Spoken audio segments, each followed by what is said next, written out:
Pues muy buenos días.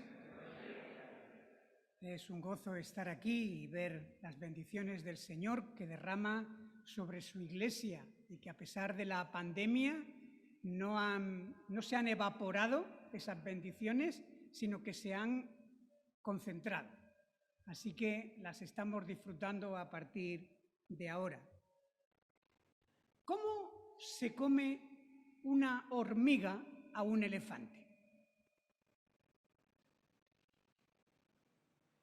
Poquito a poco. ¿Cómo se construye una casa? Paso a paso, ladrillo a ladrillo.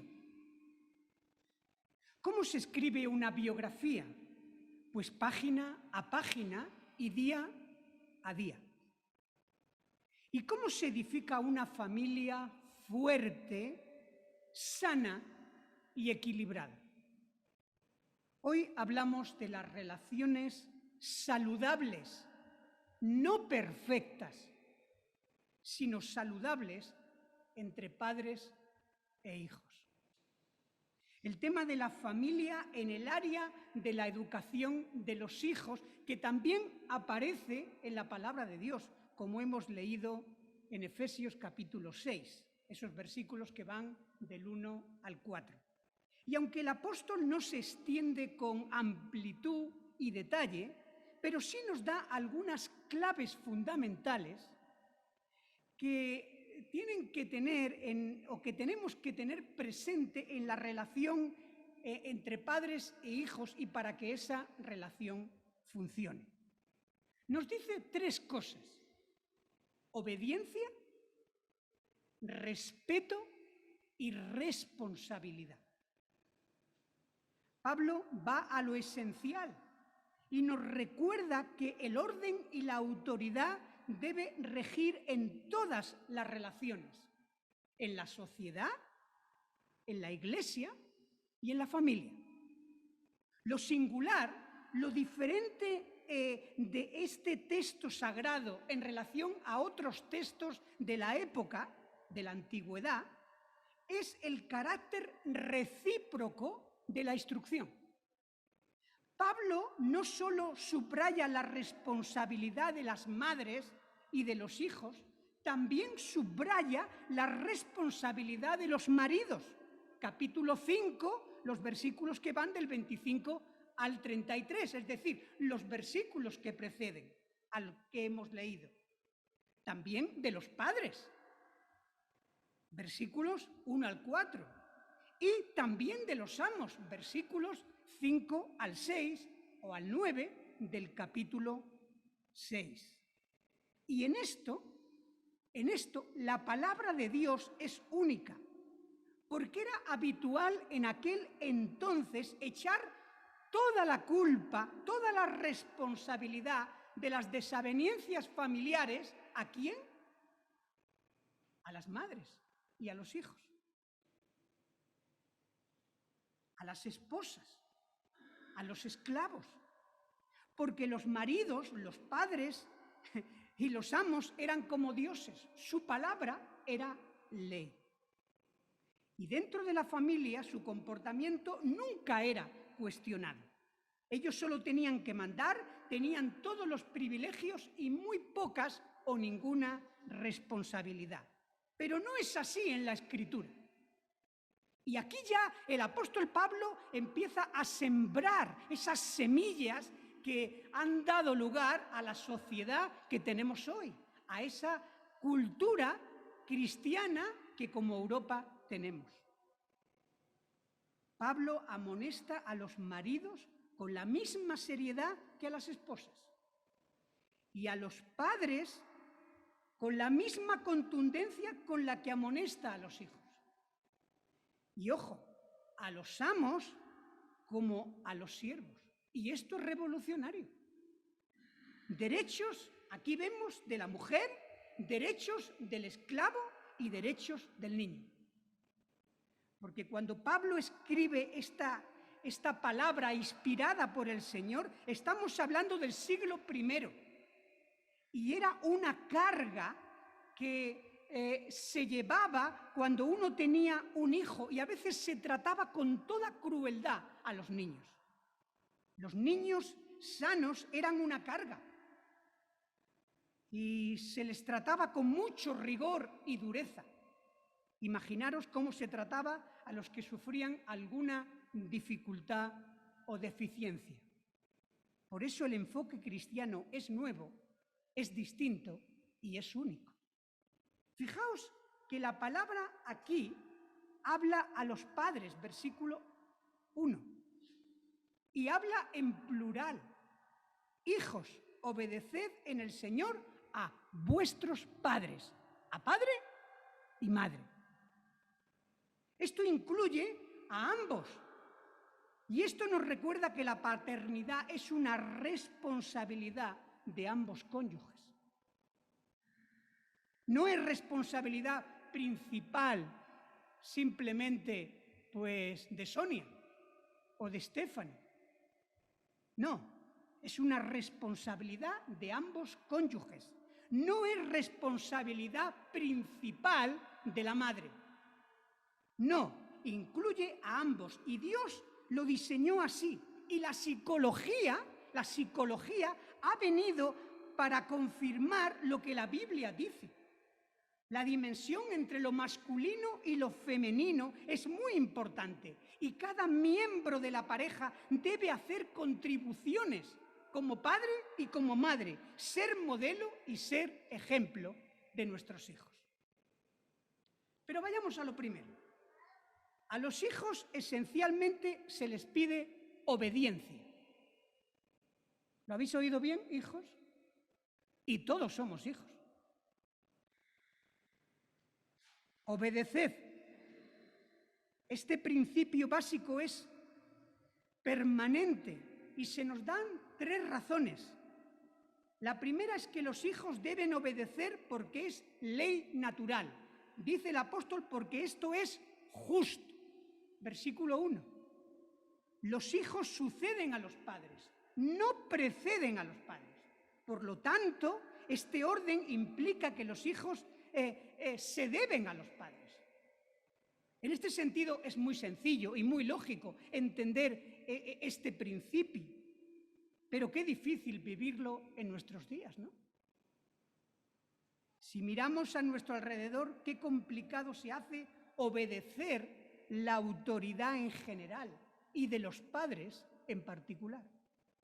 Y claro está, lógicamente esta obediencia tiene límites. Dice que mientras estén bajo nuestro techo.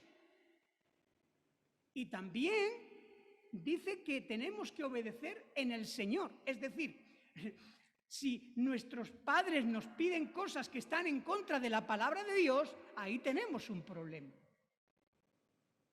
Hay límites. Pero esta ley natural nos revela la lógica de este principio. En segundo lugar, los hijos deben obedecer porque es la ley de Dios. Honra a tu padre y a tu madre, que es el primer mandamiento con promesa, para que te vaya bien y seas de larga vida sobre la tierra. Está hablando el Decálogo, los 10 mandamientos de Éxodo 20 o de Deuteronomio capítulo 5. Y encontramos el primer mandamiento con promesa.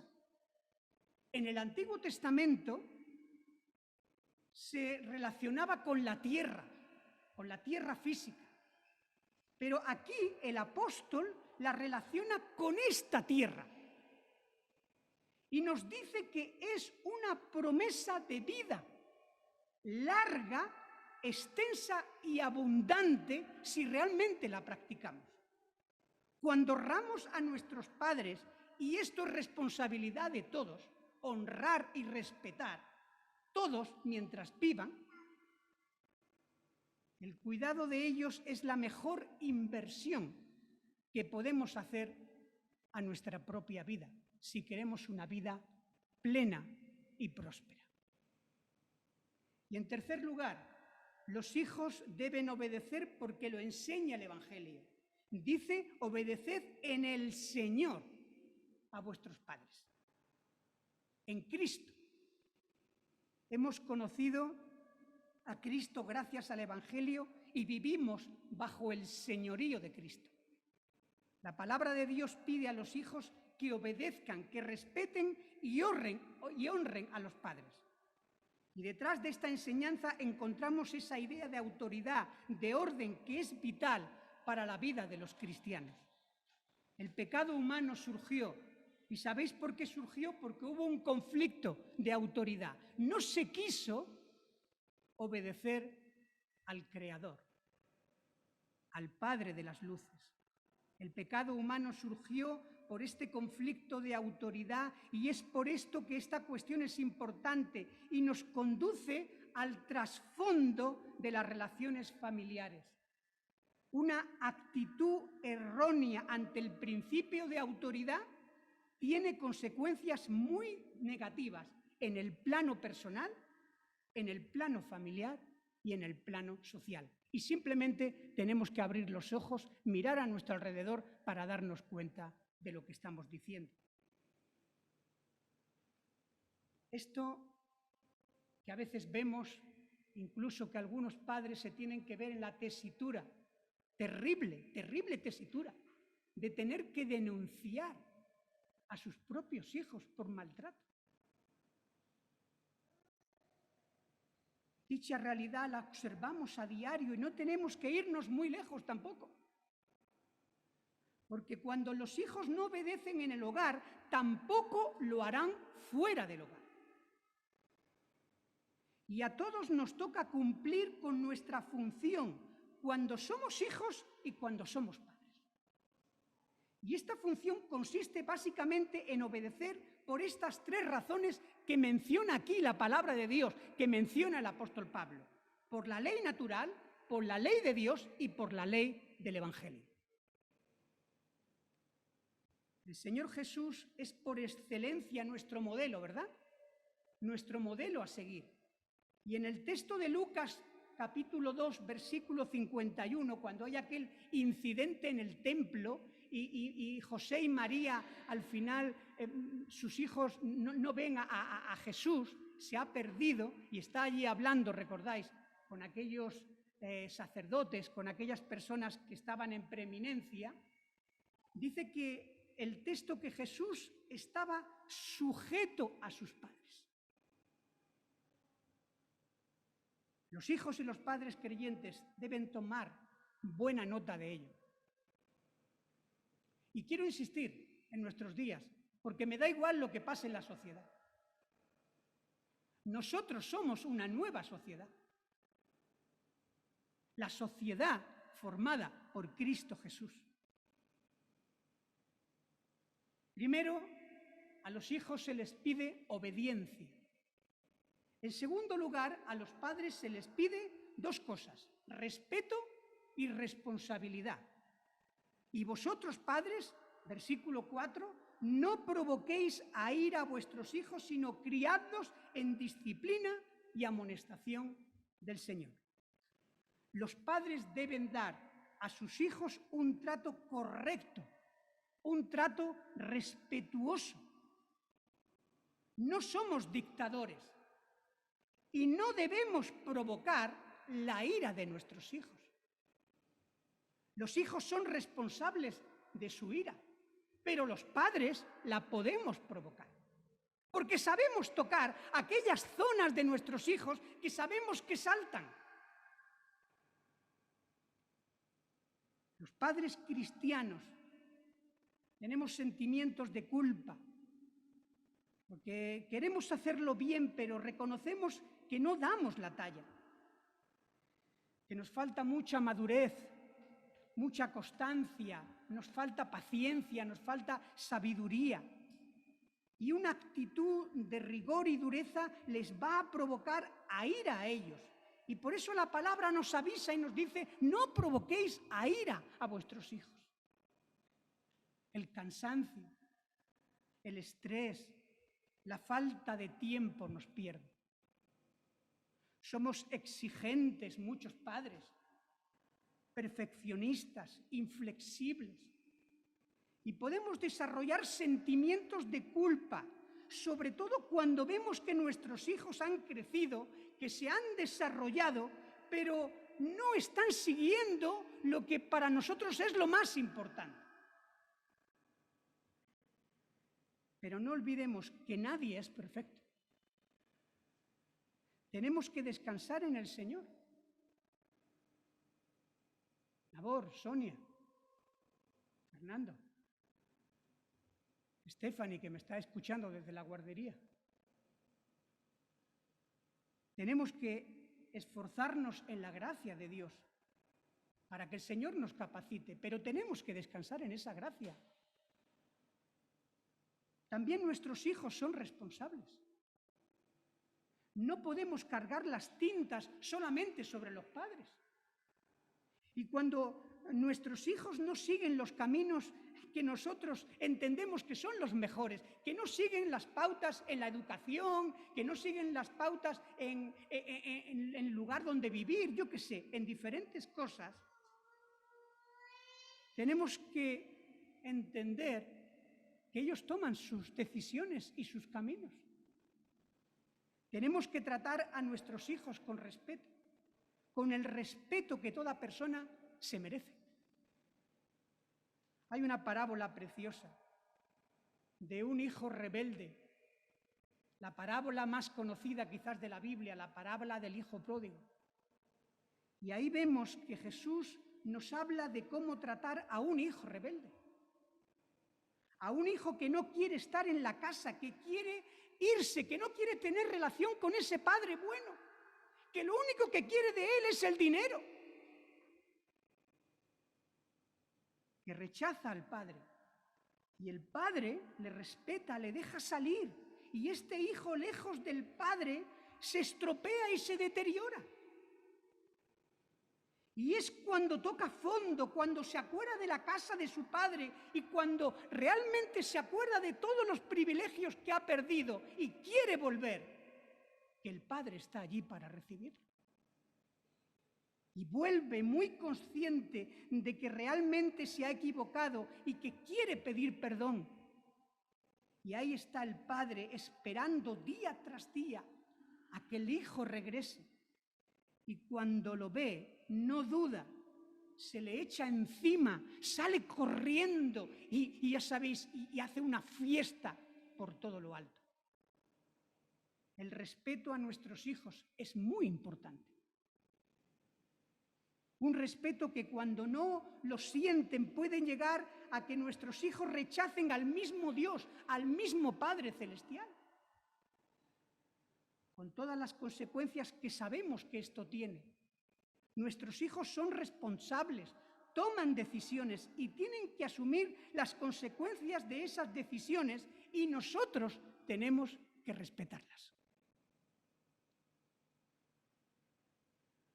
En segundo lugar, nos recuerda que los padres tienen una responsabilidad educativa, formativa, de cuidado, de instrucción, por parte, como digo, de ambos progenitores. Y esta responsabilidad la podríamos resumir en 3 principios rápidos. Dice el apóstol, criadlos. Es decir, proveer de todo lo necesario. Y aquí la aplicación es de orden eminentemente práctico. Tiene que ver con el alimento, tiene que ver con el vestido, con la higiene, con el ejercicio. Todo lo que nuestros hijos necesitan para crecer, para desarrollarse físicamente. Proveer de los nutrientes, de las condiciones necesarias para que nuestros hijos crezcan fuertes y sanos. En segundo lugar, habla de disciplina. Y esta palabra, qué fea es, ¿verdad?, en nuestros días. Aquí se refiere a la formación y a la corrección. Nuestros hijos no son angelitos. Parecen angelitos, pero ¿saben lo que quieren? Y a veces uno dice, ostras, este angelito que me cayó del cielo, me gustaría devolverlo. Pero a veces no se puede. Debemos educarlos, crear hábitos correctos relativos a la comida, al sueño, al descanso, al ejercicio. Estamos hablando de la parte intelectual y de la parte emocional. Y mirad lo que voy a deciros. La educación consiste en el arte de poner límites. ¿Me habéis oído bien? ¿Todos, incluidos los abuelos? La educación consiste en el arte de poner límites. Y no le hacemos un favor al niño si no se lo ponemos. Qué importante es esta responsabilidad de entender, no como un dejar de hacer. No hay que dejar al niño hacer lo que él quiera. Ya sabemos las consecuencias de aquello, a dónde nos llevó en los años 50 con aquel famoso profesor Spock. Ni tampoco como algo autoritario, restrictivo. ¡No! ¡Porque lo mando yo! Sin dar ningún tipo de explicación ni de razón, sino poner límites comprensibles, aceptables, que den seguridad a nuestros hijos y que crezcan de una forma disciplinada y saludable. Y en tercer y último lugar, amonestación del Señor. Criadlos en la amonestación del Señor. Después de mirar lo físico, lo que tiene que ver con la educación intelectual y emocional, ahora llegamos a la dimensión espiritual. La instrucción en los caminos de Dios. Qué importante es este principio para una vida abundante y próspera. Qué bonito, no estaba preparado, pero qué bonito ha sido escuchar el testimonio de Victoria.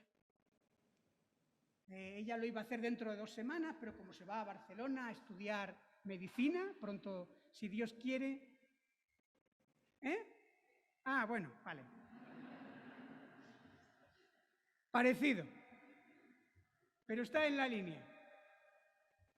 Damos gracias a Dios de que un día, hace bastantes años, cuando era muy niña, más niña que incluso Obek o que Samantha, la presentamos aquí.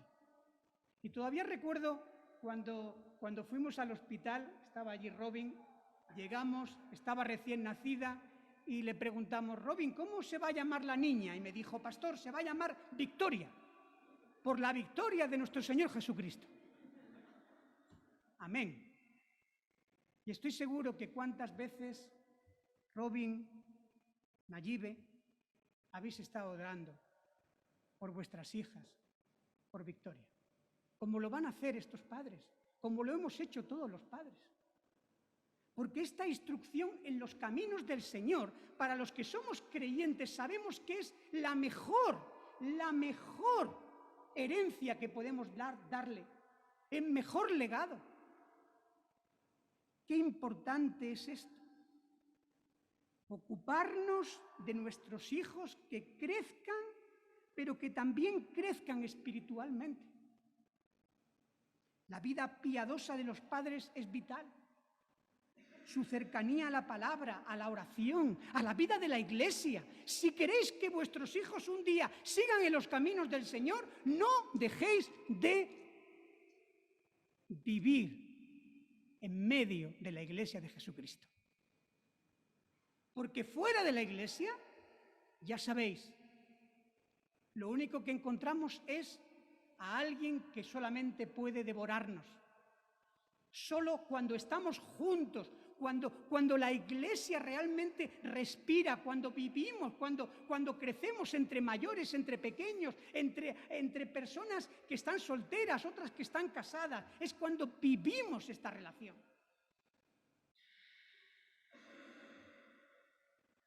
Nuestro ejemplo tiene que estar basado en esos principios bíblicos cristianos. Todos estamos bajo autoridad. Todos tenemos que ser ejemplos vivos. Qué bueno es cuando los jóvenes ya dejan de fijarse en los padres, pero se fijan en otros jóvenes mayores, que son ejemplos para ellos. Todo esto nos permitirá crear un ambiente adecuado para conservar, para poder realmente tener tiempos para poder hablar con ellos, relacionarnos, tener actitudes que realmente inviten a la adoración a Dios, de manera que nuestros hijos se desarrollen como lo hacía el Señor Jesucristo en estatura, sabiduría y gracia delante de Dios y de los hombres.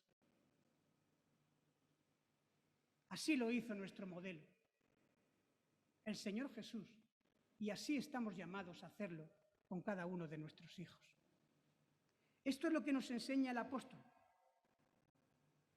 Y esta sección en cuanto a la educación de los hijos, realmente no tendríamos nunca que olvidarla. No es una enseñanza, como hemos dicho, extensa, no es completa, pero son principios de la palabra de Dios que si los tenemos claros, si buscamos aplicarlos y los desarrollamos entre nosotros, haremos crecer a nuestros hijos, a los niños de nuestra iglesia, a los niños de nuestra comunidad, sanos y de una manera satisfactoria. Relaciones saludables, no perfectas, pero saludables entre padres e hijos. Obediencia, respeto y responsabilidad, facultando la obediencia, facilitándola, favoreciendo el respeto, y que la responsabilidad que el Señor nos ha dado para que tengan lo necesario para crecer físicamente, intelectualmente, emocionalmente y sobre todo, sin olvidar, la parte y la dimensión espiritual, que siempre esté presente en vuestras mentes, en vuestro corazón y en vuestra casa. Que el Señor os ayude en esta fascinante aventura que emprendéis. Que ya habéis emprendido otros que tenéis una hija más mayor, pero siempre cada hijo es diferente y es una bendición de Dios. Y tenemos que tratarlos como Dios nos trata a nosotros, con amor, con paciencia y apostando por nosotros más que nosotros mismos. Que el Señor os bendiga y que realmente estas palabras puedan servir para todos y para la edificación y la salvación de almas. Amén.